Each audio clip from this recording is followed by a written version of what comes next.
Welcome to burning point. రాళ్ళు రాజకీయాలు. ఇప్పుడు ఏపీలో ఈ రెండు పదాలు విడదీయలేని ఫెవికాల్ బంధాన్ని ఏర్పరచుకున్నాయి. రాళ్ళొచ్చి రాజకీయాలు చేరాయా, రాజకీయాలు వెళ్ళి రాళ్లపై పడ్డాయా అంటే జరిగింది ఏది ఏమైనప్పటికీ ఆ రెండింటికి బంధం మాత్రం ఎన్నికల్లో పెను దుమారం లేపుతుంది. రాజకీయాలంటేనే కొత్త అర్థం చెబుతున్నారు ఏపీకి చెందిన రాజకీయ పార్టీల నాయకులు. ఏపీ రాజకీయాల్లో నెలకొన్న ఈ అనారోగ్య వాతావరణం దేనికి సంకేతం? దీనికి కారకులు ఎవరు? రాజకీయాలంటే రాళ్ళేసుకోవడమేనా? ఇవాల్టి బర్నింగ్ పాయింట్లో చూద్దాం.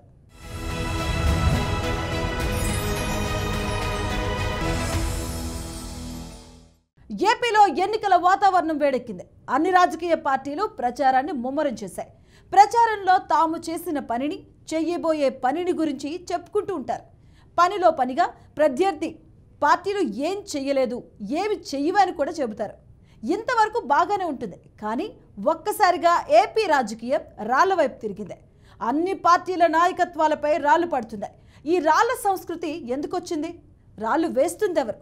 నాయకులకు ప్రచారంలో రాళ్లు తప్ప ఇతర అంశాలు దొరకడం లేదా?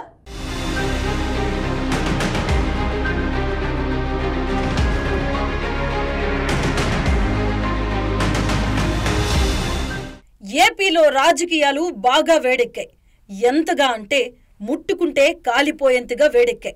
ఆ ఇంటి మీద కాకి ఈ ఇంటి మీద వాలినా రాజకీయమే అవుతుంది. ఇప్పుడు ఏపీ రాజకీయాల్లోనే కాదు, అక్కడి ప్రతి అంశంలోనూ స్పష్టమైన విభజన కనిపిస్తుంది. ప్రతి దాన్ని రాజకీయాలతో ముడిపెట్టి చూస్తున్నారు. అయితే అధికార పక్షం లేదంటే ప్రతిపక్షం, ఈ రెండు మాటలు తప్ప మరో మాట వినిపించే పరిస్థితి లేకుండా పోయింది ఆంధ్రప్రదేశ్ రాష్ట్రంలో. ఒక్క మాటలో చెప్పాలి అంటే రాజకీయాలతో ఏమాత్రం సంబంధం లేని ఓ సాధారణ వ్యక్తి అనుకోకుండా ఏదైనా మాట్లాడితే అది కూడా రాజకీయమే అవుతుంది. సగటు జీవి వ్యాఖ్యలను ఒక పార్టీ అనుకూలంగా తీసుకుంటుంది. అదే సమయంలో మరో పార్టీ అవే వ్యాఖ్యలను ప్రతికూలంగా తీసుకుంటుంది.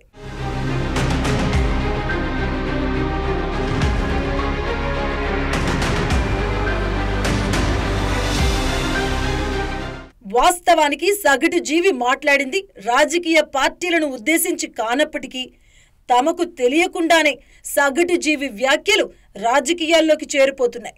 సగటు జీవి వ్యాఖ్యలపై రెండు ప్రధాన పార్టీలు రాజకీయ ప్రసంగాలు చేస్తున్నాయి. ప్రజా సమస్యలపై రాజకీయ పార్టీలు తమ వైఖరి చెప్పి ప్రజల్ని మెప్పించి తమ వైపుకు తిప్పుకోవాలి. కానీ ఇటీవల కాలంలో అలాంటి పరిస్థితులు కనిపించడం లేదు. సమస్య ఏదైనా, ఎవరిదైనా అది రాజకీయ పార్టీలకు చెందిన అంశంగానే చూస్తున్నారు, రాజకీయమే చేస్తున్నారు. ఎన్నికల ప్రచారంలో భాగంగా వైసీపీ అధినేత వైఎస్ జగన్మోహన్ రెడ్డి విజయవాడలో జరిగిన మేమంతా సిద్ధం సభకు హాజరయ్యారు. ఆయన మాట్లాడుతున్న సమయంలో ఒక్కసారిగా విద్యుత్ సరఫరా నిలిచిపోయింది. తిరిగి వచ్చింది. ఇంతలోనే సభలో గందరగోళం ఏర్పడింది. ఎన్నికల ప్రచారంలో మాట్లాడుతున్న సీఎం జగన్మోహన్ రెడ్డి నుదుటిపై గాయమైంది. ఒక రాయొచ్చి తాకింది అని చెబుతున్నారు.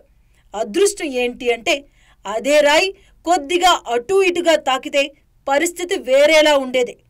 చేసింది తప్పే, జరిగింది నష్టమే. ఈ పరిస్థితి చూసిన ఎవరికైనా అయ్యో రాయి తాకిందే అనిపిస్తుంది. అలా చేయాల్సింది కాదు అనిపిస్తుంది.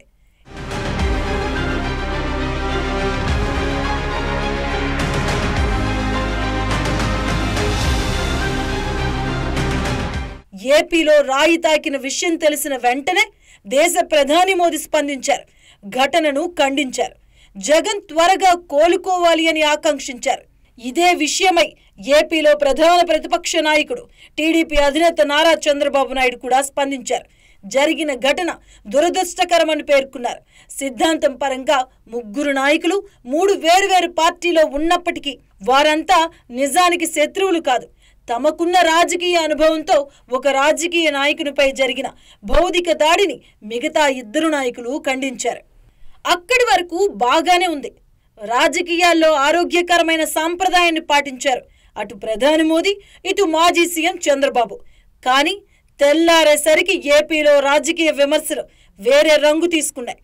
టీడీపీ అధినేత నారా చంద్రబాబు నాయుడు చేసిన వ్యాఖ్యలు ఆ పార్టీలోని ఏ ఒక్క నాయకుడు పట్టించుకున్న పరిస్థితి లేదు. సీఎం జగన్మోహన్ రెడ్డిపై జరిగిన రాయి దాడిని ఓ డ్రామాగా చెప్పడం మొదలుపెట్టాయి టీడీపీ శ్రేణులు. ఇంకేముంది, ఏపీలో రాజకీయ దుమారానికి తెరలేచింది. విమర్శలు ప్రతి విమర్శలతో ఒకరిపై మరొకరు దుమ్మెత్తి పోసుకుంటున్నారు. టీడీపీ అధినేత చేసిన వ్యాఖ్యలు ఆ పార్టీ నాయకులు పట్టించుకోకుండా దాడి ఘటనకు వేరే అర్థం చెప్పడంతో ఇప్పటికే రంజుగా ఉన్న రాజకీయం మరింత వేడెక్కింది.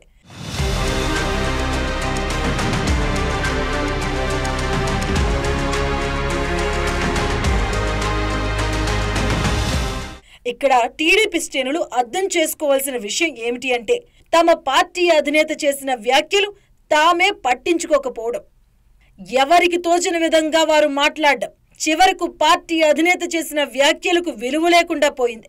నిజానికి టీడీపీ అధినేత చంద్రబాబు ముందుగానే ఘటనను ఖండించడంతో పార్టీ శ్రేణులు అధినేత మాటకు కట్టుబడి ఉంటే ఇంత రాజకీయ దుమారం జరిగేది కాదు. పార్టీ శ్రేణులు తీసుకున్న సొంత నిర్ణయం కారణంగా టీడీపీ అధినేత చంద్రబాబు చేసిన ప్రకటన మరుగున పడిపోయింది. టీడీపీ శ్రేణులు పార్టీ అధినేత చేసిన వ్యాఖ్యలకు భిన్నంగా మాట్లాడడంతో వైసీపీ కూడా ఎదురు దాడికి దిగింది. వాస్తవానికి ఘటనను ఘటనగానే చూస్తే అటు టీడీపీ అధినేత చంద్రబాబు నాయుడుకు గాని, ఇటు వైసీపీ అధినేత వైఎస్ జగన్మోహన్ రెడ్డికి గాని ఇలాంటి ఇబ్బంది వచ్చేది కాదు. ఘటన రాజకీయ కోణంలో చూడకుండా నిష్పక్షపాతంగా విచారణకు వదిలేస్తే పరిస్థితి చేయి దాటేది కాదు. వైసీపీ అధినేతపై హత్యాయత్నం జరిగిందని, దీని వెనుక టీడీపీ ప్రమేయం ఉందని వైసీపీ నాయకులు ఆరోపించడం, అందంగా వైసీపీ నాయకులే సొంతంగా రాళ్లు వేసుకుని ఎన్నికల్లో లబ్ధి కోసం డ్రామాలాడుతున్నట్లు టీడీపీ ప్రచారం చేయడం అసలు సమస్యను పక్కదారి పట్టించింది.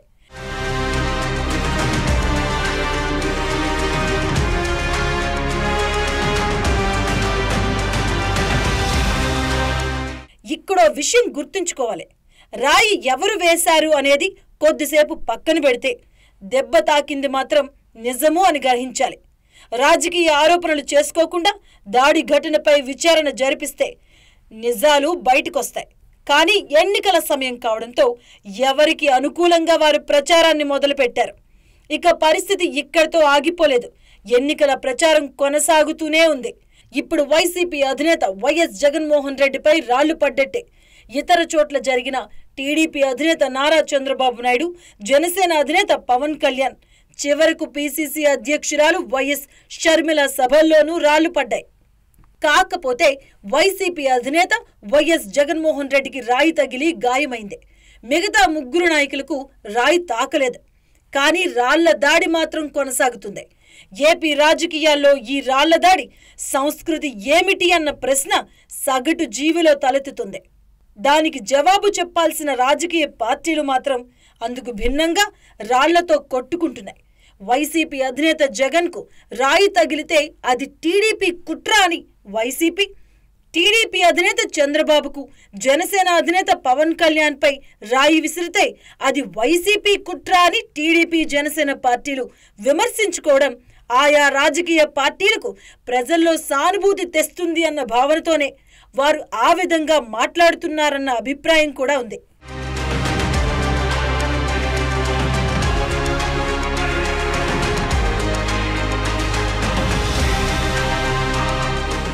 కానీ ఇక్కడ అన్ని రాజకీయ పార్టీలు ఒక వాస్తవాన్ని గమనించాలి.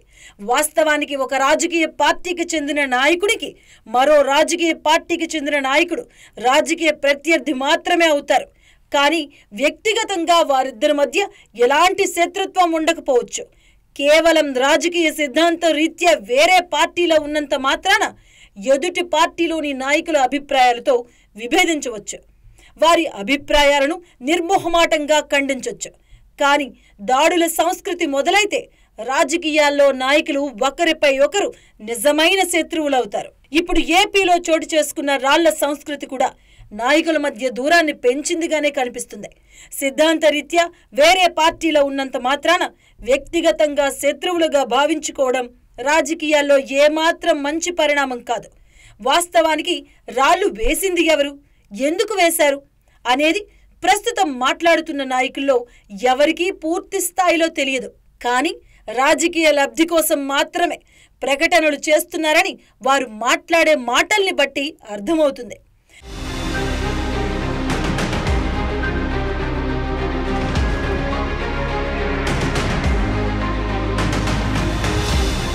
రాయి కావాలి అనే ఒకరిపై వేయించినా తామే వేయించుకున్నా ఈ రెండింటిలో ఏది జరిగినప్పటికీ తప్పే అవుతుంది. నిజానికి రాయి వేరే వ్యక్తి వేశాడా, కావాలని వేయించుకున్నారా అనే విచారణ చేయకుండా విచారణ చేసే పోలీసులను కాదన్నట్లు ఎవరికి తోసినట్లు వారు ప్రకటనలు చేస్తున్నారు. మరి రాజకీయ పార్టీల నాయకులు చేసే ఇలాంటి ప్రకటనలు సమాజాన్ని తప్పుదోవ పట్టించేలా ఉండటం లేదా? ప్రజా సమస్యలపై, అభివృద్ధి పనులపై చేయాల్సిన రాజకీయ ప్రసంగాలు అందుకు భిన్నంగా ప్రజలను రెచ్చగొట్టే విధంగా చేయడం సమాజానికి మంచిదేనా అనే విషయం రాజకీయ పార్టీలు మర్చిపోతున్నాయి. ఏపీలో ప్రస్తుతం మొదలైన రాళ్ల రాజకీయం నామినేషన్ల ప్రక్రియ తర్వాత మరింత ముదిరే ప్రమాదం లేకపోలేదు.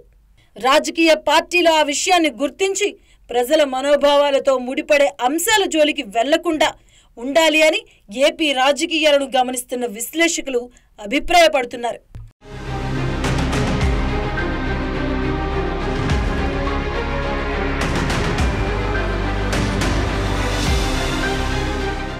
ఏపీలో పురుడు పోసుకున్న పార్టీలు ఏపీలోనే కాకుండా జాతీయ స్థాయిలోనూ గుర్తింపు పొందాయి.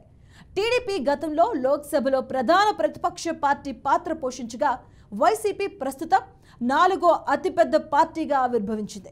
ఇంతటి పేరున్న ఈ రెండు పార్టీలు ఇప్పుడు రాళ్ల రాజకీయంతో దేశవ్యాప్తంగా చర్చల్లో నిలవడం ఆ పార్టీలకు మంచి పేరు తెస్తుందా? విభజన తర్వాత రాష్ట్రం కుదుట పడేందుకు తీసుకోవాల్సిన చర్యల గురించి చర్చ జరగకుండా పక్కకు ఎందుకు పోతుంది?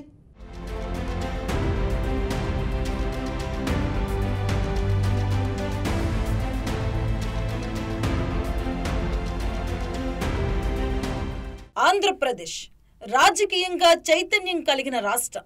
ఈ ప్రాంతానికి జాతీయ స్థాయి నాయకులను అందించిన పేరుంది. ఈ ప్రాంతానికి చెందిన నీలం సంజీవరెడ్డి దేశానికి రాష్ట్రపతి అయ్యారు. వెంకయ్య నాయుడు ఉపరాష్ట్రపతి అయ్యారు. ప్రధానిగా కొనసాగిన పివి నరసింహారావు ఈ ప్రాంతం నుంచి ఎంపీగా పోటీ చేశారు. పార్టీని స్థాపించిన కొద్ది నెలల్లోనే రాష్ట్రంలో అధికారం కైవసం చేసుకున్న టీడీపీ వ్యవస్థాపక అధ్యక్షుడు ఎన్టీఆర్ జాతీయ స్థాయి రాజకీయాల్లో చక్రం తిప్పారు. ఆ పార్టీ లోక్సభలో ప్రధాన ప్రతిపక్ష పార్టీగా ఆవిర్భవించింది. అంతెందుకు, ఇప్పుడు ఏపీలో ప్రత్యర్థి పార్టీలుగా కొనసాగుతున్న టీడీపీ, వైసీపీ కూడా జాతీయ స్థాయిలో మంచి గుర్తింపు ఉన్న పార్టీలే. టీడీపీ అధినేత చంద్రబాబు కూడా జాతీయ రాజకీయాల్లో క్రియాశీలకంగా వ్యవహరించిన నాయకుడే. టీడీపీ ఎక్కువ సీట్లు తెచ్చుకొని లోక్సభలో ప్రధాన ప్రతిపక్ష పార్టీగా కొనసాగింది. ప్రస్తుతం వైసీపీ కూడా సీట్ల పరంగా ఎక్కువ సీట్లు కలిగిన 3వ పార్టీగా కొనసాగుతుంది. ఏపీలో 25 ఎంపీ సీట్లుండగా వాటిలో 23 సీట్లు కైవసం చేసుకుని బీజేపీ, కాంగ్రెస్ పార్టీల తర్వాత 3వ అతిపెద్ద పార్టీగా వైసీపీ కొనసాగుతుంది. ఎటు చూసినా ఏపీ రాజకీయాలకు జాతీయ స్థాయిలో మంచి గుర్తింపు ఉంది. కానీ ప్రస్తుత రాజకీయ పరిస్థితులు ఏపీని జాతీయ రాజకీయ చౌరస్తాలో నిలుచోబెడుతున్నాయి.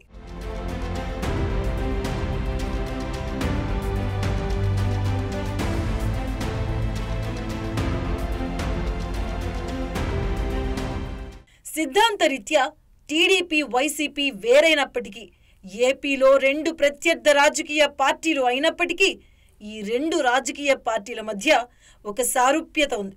అదేంటి అంటే ఈ 2 పార్టీలు కూడా కాంగ్రెస్ నాయకత్వానికి వ్యతిరేకంగా పుట్టిన పార్టీలే. కాకపోతే టీడీపీ స్థాపించే ముందు ఆ పార్టీ వ్యవస్థాపక అధ్యక్షుడు ఎన్టీఆర్ రాజకీయాల్లో లేరు. వైసీపీ స్థాపించే ముందు వైఎస్ జగన్ కాంగ్రెస్ పార్టీ ఎంపీగా ఉన్నారు. అప్పుడు ఎన్టీఆర్ టీడీపీని స్థాపించిన తర్వాత కాంగ్రెస్ పార్టీకే నష్టం జరిగింది. ఇప్పుడు వైఎస్ జగన్ వైసీపీని స్థాపించిన తర్వాత కూడా ఏపీలో కాంగ్రెస్ పార్టీకే నష్టం కలిగింది. 2 పార్టీలు కాంగ్రెస్ పార్టీకి వ్యతిరేకంగా పుట్టుకొచ్చిన పార్టీలే అయినప్పటికీ ఈ 2 పార్టీలు ప్రత్యర్థులుగా కొనసాగడం విశేషం. ఒక రకంగా చెప్పాలి అంటే ఏ పార్టీకి అయితే వ్యతిరేకంగా పుట్టాయో ఆ పార్టీ మనుగడనే దశాబ్ద కాలంగా ఏపీలో ప్రశ్నార్థకం చేశాయి. టీడీపీ, వైసీపీ 2 కూడా కాంగ్రెస్ పార్టీకి వ్యతిరేకంగా పుట్టిన పార్టీలైనంత మాత్రాన ఈ 2 రాజకీయంగా ఒకటి మాత్రం కావు. అంతేకాదు, రాజకీయంలో ఏపీలో ఈ 2 ప్రధాన ప్రత్యర్థి పార్టీలు ఈ రెండు పార్టీలకు మరో సారూప్యత కూడా ఉంది. కాంగ్రెస్ పార్టీకి వ్యతిరేకంగా పుట్టిన పార్టీలుగానే కాదు, మరో జాతీయ పార్టీ బీజేపీతో స్నేహంగా ఉండటంలో రెండూ ఒక్కటేననే భావన కూడా ఉంది.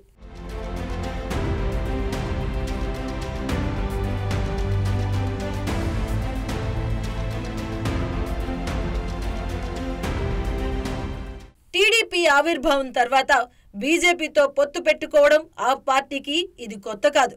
1-2 సందర్భాల్లో మినహాయింపు దాదాపు ప్రతి ఎన్నికల్లోనూ టీడీపీ బీజేపీతో పొత్తు పెట్టుకుంటూనే వస్తుంది.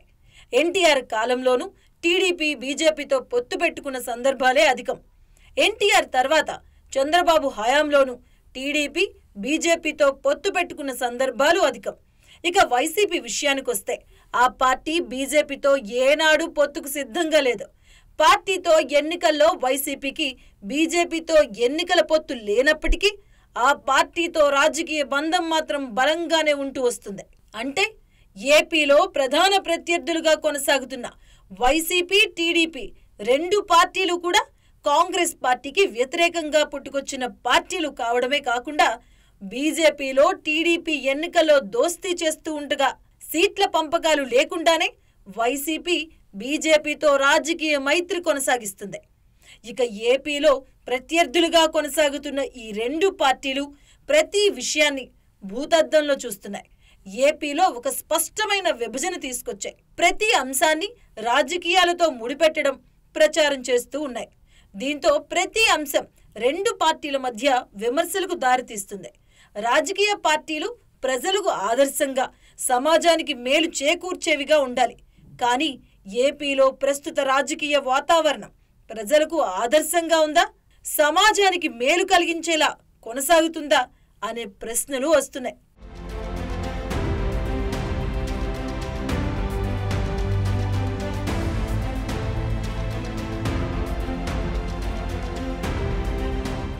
వాస్తవానికి ఏపీ ప్రస్తుతం ఏ పరిస్థితుల్లో ఉందనే విషయం చర్చకొస్తే అందుకు తగ్గట్టుగా చర్చ కొనసాగితే అర్థవంతంగా ఉంటుంది. ఉమ్మడి రాష్ట్రం నుంచి విడిపోయిన తర్వాత జరిగిన 2 ఎన్నికల్లో ఒకసారి ఒక పార్టీ అధికారంలోకి రాగా మరోసారి మరో పార్టీ అధికారంలోకి వచ్చింది. టీడీపీ అధికారంలో ఉన్న సమయంలో వైసీపీ ప్రతిపక్ష హోదాలో కొనసాగింది. వైసీపీ అధికారంలో ఉన్న సమయంలో టీడీపీ ప్రతిపక్ష పాత్ర పోషిస్తుంది. 2014 ఎన్నికల్లో అధికారంలోకి రావడానికి టీడీపీ ప్రజలకు ఇచ్చిన హామీలు ఏమిటి, అవి ఎంత మేర నెరవేరాయి అనే విషయాలను వైసీపీ చర్చకు పెడితే ప్రజలు స్వాగతిస్తారు. ఇక అదే సమయంలో 2019 ఎన్నికల్లో అధికారంలోకి రావడానికి వైసీపీ ప్రజలకు ఇచ్చిన హామీలేమిటి, అవి ఎంత మేర నెరవేరాయి అనే అంశాలను టీడీపీ ప్రజల్లోకి తీసుకువెళ్తే ప్రజలు ఆలోచిస్తారు. తాజాగా 2024 ఎన్నికల్లో అధికారానికి రావాలని చూస్తున్న రెండు పార్టీలు తాము అధికారంలోకి వస్తే ఏం చేస్తామనేది చెప్పడమే కాకుండా తామిచ్చే హామీల గురించి ప్రజల్లో చర్చ జరిగితే బాగుంటుంది అనే అభిప్రాయం కలుగుతుంది. కానీ రెండు పార్టీలు కూడా ఎవరికి వారు హామీలిస్తూ ఆ హామీల గురించి ప్రజలను ఆలోచించే అవకాశం లేకుండా చేస్తున్నాయి.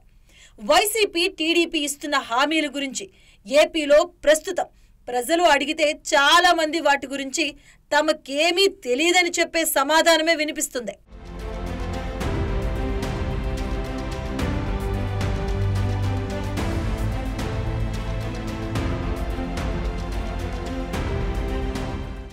రాజకీయాల్లో సెంటిమెంట్కు తావుంటుందా అంటే అది అన్ని సందర్భాల్లోనూ కలిసి రాకపోవచ్చు.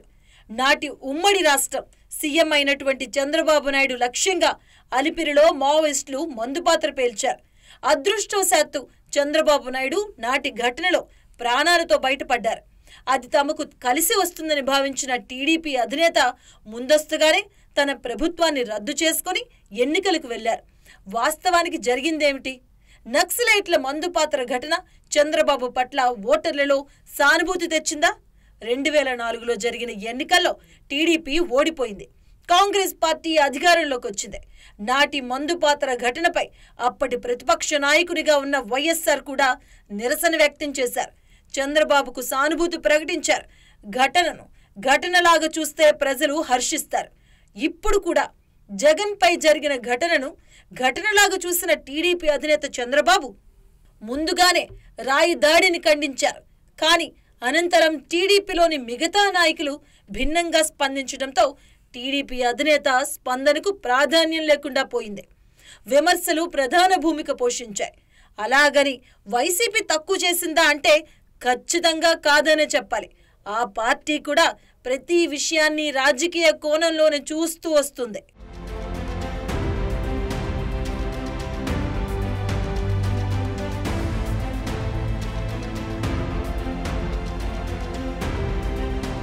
వైసీపీ ప్రభుత్వ విధానాలు కూడా ఏ మాత్రం భిన్నంగా లేవు. టీడీపీ అధికారంలో ఉన్న సమయంలో జరిగిన 2 ఘటనల విషయంలో వైసీపీ ప్రధానంగా నిర్దిష్టమైన ఆరోపణలు చేసింది. వాటిలో ఒకటి మాజీ మంత్రి వైఎస్ వివేకానందరెడ్డి హత్య కాగా, మరొకటి వైసీపీ అధినేత వైఎస్ జగన్మోహన్ రెడ్డిపై కోడికత్తి కేసు. ఈ 2 ఘటనలకు అధికారంలో ఉన్న టీడీపీ ప్రభుత్వానిదే బాధ్యత అంటూ వైసీపీ అధినేత జగన్మోహన్ రెడ్డి ఆరోపించారు. తన చిన్నాన్న వివేక హత్యతో పాటు తనపై విమానాశ్రయంలో జరిగిన కోడికత్తి కేసులో ఆరోపణలు చేసిన వైసీపీ అధినేత తమ పార్టీ అధికారంలోకి వచ్చిన తర్వాత వాటిలోని నిజాలను బయట ప్రపంచానికి తెలిసే విధంగా విచారణ చేయించలేకపోయారన్న విమర్శలు ఎదుర్కొంటున్నారు. 5 ఏళ్లు సీఎంగా ఉన్నప్పుడు విచారణ చేయించకపోవడంతో టీడీపీ నాయకులు వైసీపీ పైనే విమర్శలు చేస్తున్నారు. తీరా 2024 ఎన్నికలకు ముందు ఇప్పుడు రాళ్లదాడి ఘటన జరగడం కూడా వారు విమర్శలు చేయడానికి అవకాశం కల్పిస్తుంది.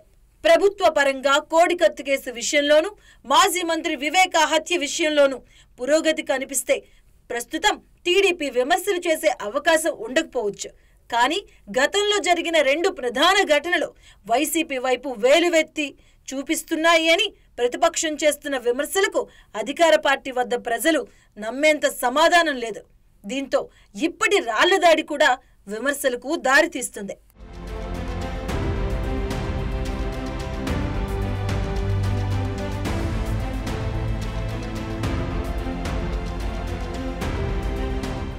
ఏపీలో 2 రాజకీయ పార్టీల మధ్య స్పష్టమైన విభజన కనిపిస్తుంది. అంశం ఏదైనప్పటికీ ఎవరికి అనుకూలంగా వారు మలుచుకుంటూ ఉన్నారు. ఏపీలో చోటు చేసుకున్న ఈ విభజన నిజమైన సమస్యలు చర్చకు రాకుండా చేస్తుందా? ప్రతి అంశాన్ని రాజకీయ కోణంలోనే చూస్తున్నారా? రాజకీయ పార్టీలు కావాలనే ఇలాంటి విభజన కోరుకుంటున్నాయా?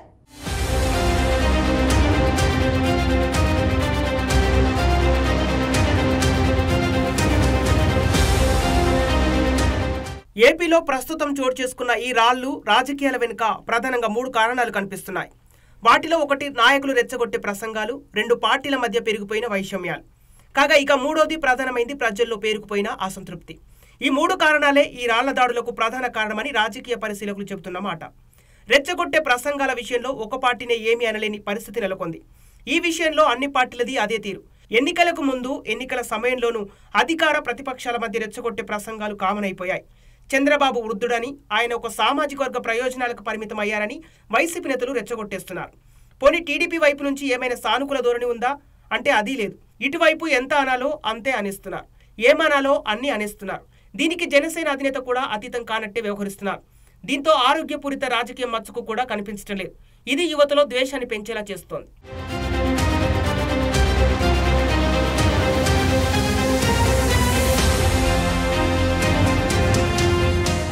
అన్ని రాజకీయ పార్టీలు మంచివే, ఇది ఒక కోణం. ఎవరు వచ్చినా ప్రజలకు సేవ చేస్తామని చెబుతున్నారు. కానీ ఈ 2 ధృవాలకు భిన్నమైన వాదన ఏపీలోనే వినిపిస్తోంది. వైసీపీ అంటే దొంగలు, దోపిడీదారుల పార్టీ అని టీడీపీ, జనసేన పార్టీలు ప్రచారం చేస్తుంటే కాదు ఈ 2 పార్టీల దొంగ పార్టీలని వైసీపీ నాయకులు ప్రచారం చేస్తున్నారు. బీజేపీకి తొత్తులని అన్ని పార్టీలు వ్యాఖ్యలు చేస్తున్నాయి. దీంతో పార్టీల మధ్య, నాయకుల మధ్య ఉండాల్సిన స్నేహపూరిత వాతావరణం పోటీ కాస్త కక్ష సాధింపు రాజకీయాల దిశగా రూపాంతరం చెంది క్షేత్రస్థాయిలో పార్టీల వైపు వైషమ్యాలు పెంచేలా చేస్తోంది. మరోవైపు ప్రజల్లో పేరుకుపోయిన అసంతృప్తి మరో కారణంగా కనిపిస్తోంది. అయితే దీనిని ప్రస్తుత అధికార పార్టీకే పరిమితం చేస్తే అది ఏకపక్షమే అవుతుంది. గతంలో పాలించిన టీడీపీ పైన ప్రజల్లో అసంతృప్తి గూడు కట్టుకుంది. ప్రత్యేక హోదా నుంచి పోలవరం ప్రాజెక్టు వరకు ఆ పార్టీ పాలనలోనూ ఒరిగింది లేదనే వాదన ఉన్నమాట వాస్తవం. ఇక వైసీపీలో అభివృద్ధి లేదన్న ప్రచారం కూడా ఆ పార్టీపై అసంతృప్తిని ఆకాశమంతా పెరిగేలా చేసింది.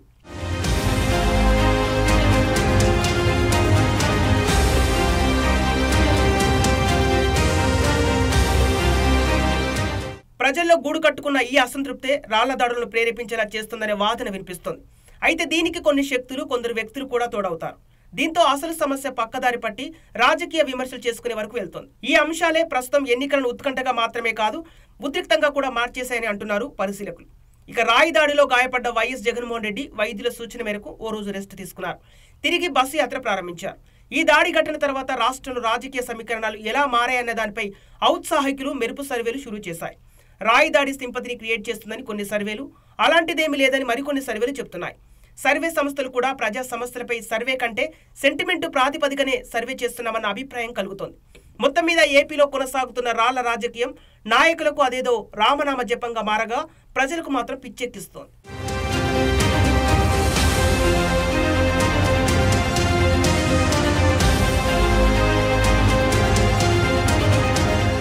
వాస్తవానికి రాజకీయ పార్టీలు ప్రజలు చెప్పాల్సిన విషయం వేరే ఉంటుంది. దాన్ని పక్కన పెట్టి రాజకీయాలంటే తమ సొంత ఎజెండాగా, పార్టీలంటే తమ ఆస్తిగా భావిస్తూ రాజకీయాలు చేస్తున్నారు. నిజానికి రాజకీయ పార్టీ ఎవరి సొంతం కాదు, అది ప్రజలకు సంబంధించిన మాత్రమే అవుతుంది. కానీ వ్యక్తిగత ప్రయోజనాల కోసం పార్టీలను సొంత ఆస్తిగా మారుస్తున్నారు. కాంగ్రెస్, బీజేపీ లాంటి జాతీయ పార్టీలకు అధ్యక్షులు మారినట్లు ప్రాంతీయ పార్టీలకు కూడా అధ్యక్షులు వేరే నాయకులు అయ్యే పరిస్థితే ఉంటే వ్యక్తి చుట్టూ రాజకీయాలు జరగవనే అభిప్రాయం కలుగుతోంది. మరో విషయం ఏమిటంటే పార్టీ నాయకత్వాలపైనే దాడులు జరుగుతున్నాయి. కింది స్థాయిలో అక్కడక్కడ జరిగినప్పటికీ వాటికి ప్రాధాన్యత అంతగా ఉండటం లేదు. మరి పార్టీ అధినేతలే లక్ష్యంగా దాడులు జరగడం కూడా ఇక్కడ చర్చించుకోవాలి. వైసీపీ అధినేత వైఎస్ జగన్మోహన్ రెడ్డిపైన దాడి జరిగింది. టీడీపీ అధినేత చంద్రబాబు, జనసేన అధినేత పవన్ కళ్యాణ్పై కూడా దాడులు జరిగాయి. ఇక పార్టీలో ప్రజాస్వామ్యం అనేది పక్కన పెడితే ఏపీకి సంబంధించినంత వరకు ముఖ్యమైన సమస్యలు ఏపీకి ప్రత్యేక హోదా, రాజధాని నిర్మాణం, ఏపీకి జీవనాడి అయిన పోలవరం ప్రాజెక్టు నిర్మాణం. ఈ విషయంలోనూ రెండు పార్టీలు ఇప్పటి ఎన్నికల్లో ప్రధానంగా ఎలాంటి వైఖరి తీసుకోవడం లేదన్న భావన ఉంది.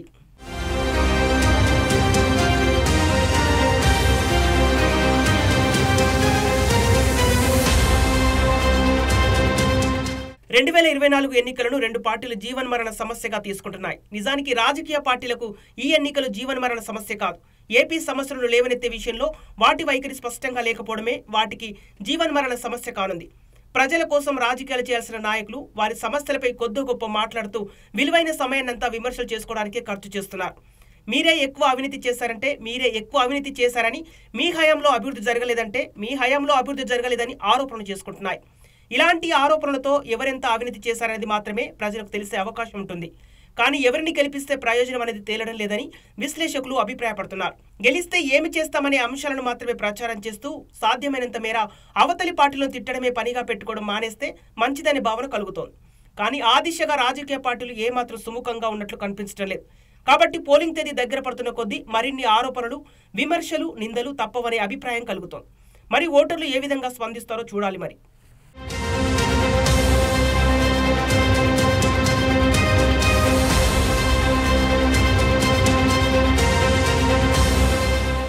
ఇది ఇవాల్టి బర్నింగ్ పాయింట్. మరో అంశంతో మళ్ళీ రేపు కలుద్దాం. అంతవరకు కీప్ వాచింగ్ BRK న్యూస్.